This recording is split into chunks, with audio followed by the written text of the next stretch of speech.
Eva Niederberger from the RCC Collective Service. Welcome. And Eva, as I was thinking, would be a point of a question of origin for you. There is a theme now emerging from the conversations at the conference about how to balance, or how to find the balance, being able to track rapidly changing questions and concerns in the communities, with how much deeper dives into more personalized anthropological approaches we would need to do to understand communities into more detail. What are your thoughts about how to merge these two approaches and triangulate across different data sources? So I'm trying to come back to this, but from your experience, what would you please reflect on that?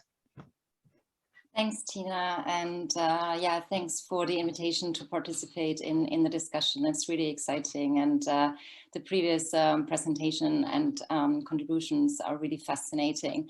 I guess in terms of like approaches of triangulation, if you're taking a step back and thinking as well about that information is rarely presenting just like facts and figures, but is communicated as part of a narrative, which has its own origin and is often also tied to historical experiences. So it is really important to understand the origin of these narratives and the history behind them, and also considering that individuals and public's concerns might very much influenced by those. I guess the triangulation is really critical in terms of understanding, building a robust understanding of the local context and the cultural logics, as well as the power dynamics.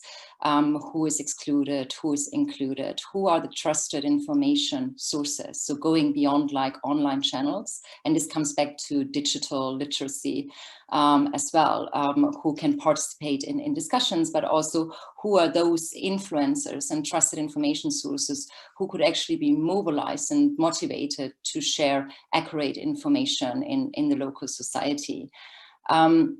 The triangulation will also be critical to inform the design of locally appropriate social listening tools and approaches. I mean, we're talking about social listening at scale and at the global level, but still there is a need for localization, just thinking about like different communication channels, again, like accessibility, preferences, and trust. The triangulation is also really important to understand for who and why certain topics are more relevant than others. For example, is this related to previous failed vaccination campaigns? Is this due to lack of trust in institutions? And triangulating the information will also help to operationalize the information we are getting out of it. So to design locally appropriate information content, which provides fact-based and pragmatic solution to a diverse range of population groups, and also to identify areas and approaches for more in-depth community engagement over longer periods. So if this triangulation is done very early on and throughout the cycle, then it will save a lot of time and resources in the longer term. And that is just something to keep in mind. I guess in terms of like balancing both and approaches to it, I guess also in terms of real in-depth listening and engagement, that is really critical to build trust. And why the pandemic is also presenting unprecedented challenges in terms of a massive amount of information and the speed with which it is circulating. It is also revealing substantial issues around trust. So finding and using offline approaches which are locally appropriate and which are also corresponding to the need. And we know that from many different crises that particularly marginalized and vulnerable population groups want to have face-to-face interaction. They want to share their concerns and their questions, and they also want to have timely answers to it. so combining both approaches will probably require bringing different expertise together. So we heard before behavioral scientists, anthropologists, also data analysts, and that is also something what we as the RCC collective service, what is really our role to bring different partners, organizations, and experts from policy, practice, and research together to not to collect and analyze and use socio-behavioral information in a timely way. So that could mean that at a local level, we are sort of like connecting with a RCCE national working group who would like to understand more in depth issues related to trust in vaccines.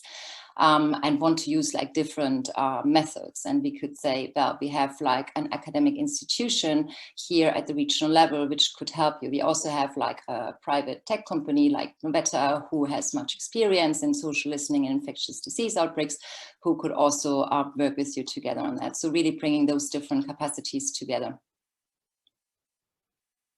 That's great, actually, because I was actually really thinking about the spectrum of the coordination needed from global all the way to local, and you've just answered that. Maybe a very brief reflection from you as well. You heard a little bit of the back and forth discussion about the ethical considerations of social listening. Do you have any immediate reactions or reflections on that?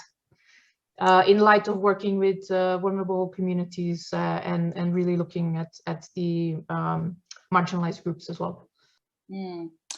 Yeah, it's a really good point. I guess, I mean, we have spoken about like database security and vetted systems to protect the details of individuals. I think I was also reflecting in this sense about that agreed framework, that integrated framework, which also connects to ethical considerations. I mean, there are standards, already existing standards about like communication, engagement, and research.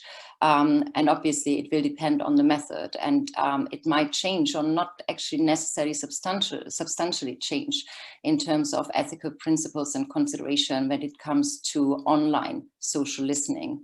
So this framework is already there. I think what we also need to factor in is to sort of like think about indicators which are tracking community participation and engagement across disaggregated groups, and that is currently of a challenge. So from the collective service, we have invested quite a lot of efforts to map existing socio-behavioral data and information across the world and across many different data sources.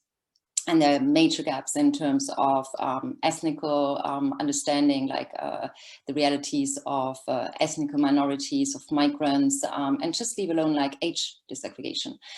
So coming back to the framework and having indicators, so drawing on existing standards, but also having indicators which are tracking community satisfaction, looking at the diversity and disaggregation among this, and also evaluate systematically how do partners collect, report, and act on the feedback from affected population. I think the ethical consideration also need to sort of like consider accountability lines and the issue about like the uptake of socio-behavioral evidence and the need to hold decision makers to account to actually underpin their decisions based on existing evidence. Thank you, Eva. I totally agree. I think actually you're not just accountable. There's not only decision makers that are accountable, but also ourselves. We need to hold ourselves accountable that we do use and push forward on taking action on what we've learned from the communities. But thank you so much for this.